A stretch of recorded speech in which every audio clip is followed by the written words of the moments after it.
قرآن دے وچ جہاد دا ذکر کتنی باری اے علماء بیٹھے ہیں سینکڑا باری جہاد دا ذکر ہے سینکڑا باری لیکن پاکستان دے کسے ذمہ دار دے منہ وچوں وزیر اعظم ہوئے صدر ہوئے جناب کوئی بھی ہوئے جناب وزیر اعلیٰ ہوئے نگران ہوئے حاضر ہوئے کسے ہوئے جناب وزیر ہوئے مشیر ہوئے کسے دے منہ وچوں ایک باری بھی نہیں پھٹیا کہ اسلام جہاد دا حکم دیندا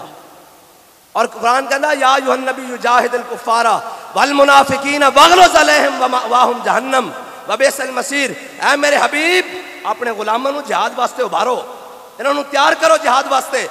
لیکن آج کی یہ تیار کرو آج نہیں جناب موسم بدل رہا فیسٹیول منائے جان کے میں نے کہا جب میں کہتا ہوں کہ یا اللہ میرا حال دیکھ آواز آتی ہے بندے اپنا نام ہے اعمال دیکھ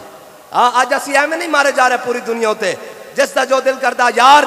اقلیتاں دی کان نو اگ لگے تو انہاں دے وڈے چھوٹے چیخ پون تے مسلماناں دے بچے ماواں دے رحم دے اندر مار دیتے جان تے کوئی بولن والا نہ ہوے اور اگر کوئی امداد بھیجے تو کس صورت وچ بھیجے تابوت دی صورت وچ بھیجے او امداد بھیجن والے جناب کفن بھیجن نہیں امداد بھیجن والے تے امداد اس طرح بھیج دے سن جناب یوسف بن تاشفین اے مسلماناں دا جرنیل ہے اور الفانسو نے اس نو خط لکھ دیتا اس نے کیا کہ اگر تو تیرے جناب الفانسو فرمایا میرے دشمنوں کے سامنے پسند ہے اقبال کہتا ہے ہو ہلکا ہے یاراں تو بریشم کی طرح نرم ہو ہلکا ہے یاراں تو بریشم کی طرح نرم رزم حق و باطل ہو تو فولاد ہے مومن اقبال کہندا کہ اگر مسلمان آپس سے بیٹھے ہون تو اے نہیں پتہ لگتا کہ ریشم کی ہے اور مسلمان کون ہیں اس تو بھی زیادہ نرم ہوندے لیکن اقبال کہندا جدو حق و باطل دی جنگ آ جائے تو پھر فولاد نالوں بھی سخت ہو کے میدان وچ کھڑے ہوندے بس مومن دی شان ہے اور حضرت ابو دجانہ فرماندے ہیں احد والے دن میں جدو کافراں دی صفاں وچ وڑیا نا مشرکین دی صفاں وچ تے میری تلوار تھلے ہندا آ گئیاں سن میری تلوار تھلے ہندا آ گئیاں لیکن کہندے میں تلوار کھچ لئی مینوں اپنے آقا دا فرمان یاد آ گیا کہ ابو دجانہ ہے کسے بچے اور عورت تے نہ چلے اے ہے اسلام دی بات اور اے ہے لیکن آج کوئی گل ہی نہیں آج قرآن دے وچ جہاد دا ذکر کتنی باری اے علماء بیٹھے ہیں سینکڑا باری جہاد دا ذکر ہے سینکڑا باری لیکن پاکستان دے کسے ذمہ دار دے منہ وچوں وزیر اعظم ہوئے صدر ہوئے جناب کوئی بھی ہوئے جناب وزیر اعلیٰ ہوئے نگران ہوئے حاضر ہوئے کسے ہوئے جناب وزیر ہوئے مشیر ہوئے کسے دے منہ وچوں ایک باری بھی نہیں پھٹیا کہ اسلام جہاد دا حکم دیندا اور قرآن کہندا یا ایھا النبی جاہد الکفار والمنافقین واغلظ علیہم ومأواہم جہنم وبئس المصیر اے میرے حبیب اپنے غلاموں نو جہاد واسطے ابھارو انہوں نے تیار کرو جہاد واسطے لیکن آج کی یہ تیار کرو آج نہیں جناب موسم بدل رہا فیسٹیول منائے جان کے میں نے کہا جب میں کہتا ہوں کہ یا اللہ میرا حال دیکھ آواز آتی ہے بندے اپنا نام ہے اعمال دیکھ آج اسی ایویں نہیں مارے جا رہے پوری دنیا ہوتے جس دا جو دل کردا یار اقلیتاں دی کان نو اگ لگے تو انہاں دے وڈے چھوٹے چیخ پون تے مسلماناں دے بچے ماواں دے رحم دے اندر مار دیتے جان تے کوئی بولن والا نہ ہوے اور اگر کوئی امداد بھیجے تو کس صورت وچ بھیجے تابوت دی صورت وچ بھیجے او امداد بھیجن والے جناب کفن بھیجن نہیں امداد بھیجن والے تے امداد اس طرح بھیج دے سن جناب یوسف بن تاشفین اے مسلماناں دا جرنیل ہے اور الفانسو نے اس نو خط لکھ دیتا اس نے کیا کہ اگر تو تیرے جناب الفانسو اے عیسائیاں دا جرنیل ہے اے صلیبیاں دا جرنیل ہے اے کافراں دا جرنیل ہے اس نے خط لکھ دیتا یوسف بن تاشفین نو انہیں کیا اگر تیری مدد واسطے آسمان دے فرشتے بھی اتر آن نا تے تینوں میرے کو شکست تو کوئی نہیں بچا سکتا تو یوسف بن تاشفین نے اپنے جرنیل نو کیا انہیں کیا اے اللہ پکڑ اس نو جواب دے انہیں ایڈا لمبا خط لکھ دیتا انہیں کہا کی جواب دیتا ہی میں نو پڑھا جدو انہیں پڑھیا انہیں کہا جھلیا دشمنوں نال لمبیاں گلاں نہیں کری دیاں انہیں کہا جڑا انہیں خط لکھیا سی نا جس سے لکھیا کہ جناب آسمان دے فرشتے اتر آن تو میرا تینوں جناب میرے کو شکست تو نہیں بچا سکتے انہیں کہا خط لیا جدو خط لیا ہے تو جناب یوسف بن تاشفین نے جڑا جملہ عربی لکھیا نا ان دا پنجابی ترجمہ ہے کہ تگڑا ہو میں جلدی آ رہا اور یوسف بن تاشفین نے اس دے جناب پٹھے پاسے لکھ دیتا کہ تگڑا ہو میں آ رہا تگڑا ہو جدو جناب یوسف بن تاشفین جناب سپین دی پہاڑیاں الفانسو نال جنگ جناب آیا نا سامنے تے پھر اقبال کہندا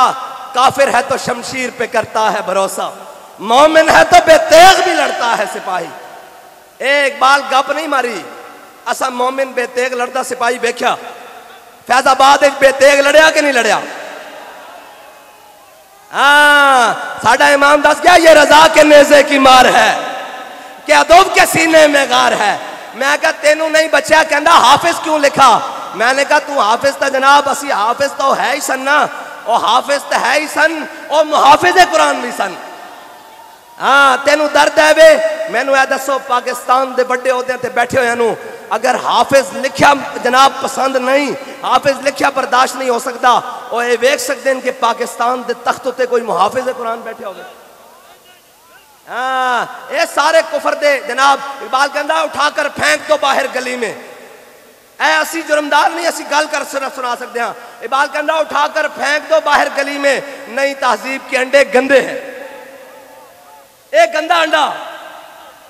قسم نہ اقبال کہندا میں نہیں کہندا میں جرمدار میں بکھا سکتا کلیات اقبال چو. اقبال کہندا اٹھا کر پھینک دو باہر گلی میں نئی تہذیب کے انڈے گندے ہیں. یہ گندا انڈا ہے جو بیٹھ گیا ہے جناب کرسی. میں تو اس کو چیف جسٹس کہنے کے لیے تیار نہیں. جسٹس تو عدل کو کہتے ہیں اور عدل کا چیف نا نا نا نا نا فارق کے حق و باطل امام الہدا تیغ مسلول شدت پہ لاکھوں سلام ترجمان نبی ہم زبان نبی جان شان عدالت پہ لاکھوں سلام. ان کو کیا پتا ہو عدل کس کو کہتے ہیں.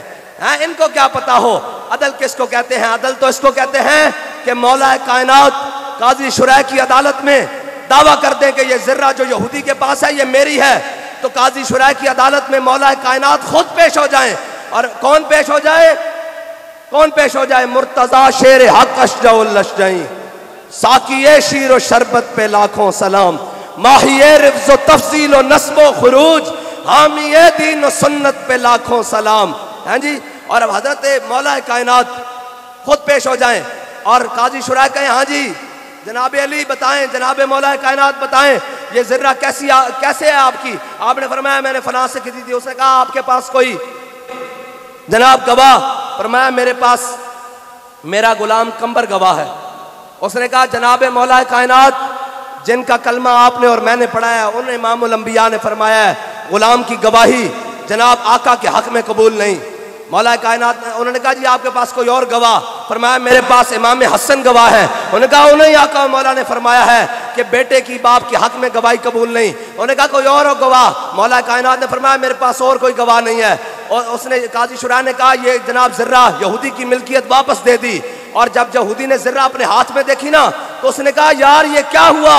کہ خود علی المرتضیٰ ہو حسنین کا والد ہو سیدہ کا سرتاج ہو اور جناب حضور سید عالم صلی اللہ تعالی علیہ وسلم کا داماد ہو اور فیصلہ میرے حق میں ہو جائے. کہا علی مجھے کلمہ پڑھائیں اس دین کا میں بھی کلمہ پڑھنا چاہتا ہوں. عدل تو اس کو کہتے ہیں.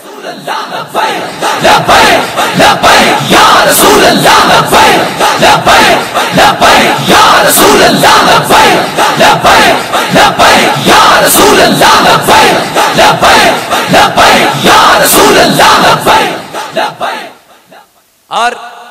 کہتے ہیں جی امیر المجاہدین نال بھی کس نے گل کی تھی انہیں مولوی سائنس دے خلاف ہیں. فرمایا نہیں اسی سائنس دے خلاف نہیں ہیں. انہوں نے کہا جی کیویں. آپ نے فرمایا 10 پاکستان دا ایٹم بم کس نے بنایا. انہوں نے کہا ڈاکٹر عبد القدیر خان نے. فرمایا 10 انہوں جیل وچ کنے پایا. میں اسی پایا مولویاں پایا. آخر نہیں. فرمایا 10 انہوں جناب ہتھکڑیاں کنے لوائیاں. 10 اس تے پابندی اور نظر بندی کنے لوائی او تساں لائیاں. فرمایا جدو میں گیا سی تے میں ڈاکٹر عبد القدیر بابا جی نے ڈاکٹر عبد القدیر خان دے ہاتھ چومے تے وہ کہنے لگا تھے بڑے بڑے لوگ آئے کسی نے میرے ہاتھ نہیں چومے تساں ہاتھ کیوں چومے. بابا جی نے فرمایا میرے آقا نے فرمایا تیر بنانا والا جنت جائے گا تیر پکڑانا والا جنت جائے گا تیر چلانا والا جنت جائے گا. فرمایا تو مسلمانوں واسطے ایٹم بم بنایا تیرے میں ہاتھ نہ چوما تے اور کی کراں.